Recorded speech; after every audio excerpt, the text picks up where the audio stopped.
AutoCoding has an inbuilt paperless quality feature as standard. It allows for paper-based line checks to be removed from the line and replaced by electronic screen actions on the HMI. Line checks, which can be customized to individual factory requirements, can be set up to enforce best practice at job start, job running, and job end. Common checks can be extended to include other critical line control functions, such as checking the rejection systems on the metal detectors and check weighers with challenge test pieces. When the checks are mandated, it is easier to enforce compliance and consistency.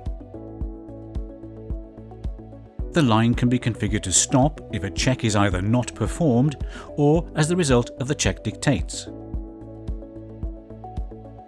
Corrective actions can also be incorporated into the system to ensure all issues are satisfactorily resolved. Other offline QA activity can also be included via the HMI, and the collected data stored in the audit log with the ability to create production reports for compliance and traceability purposes.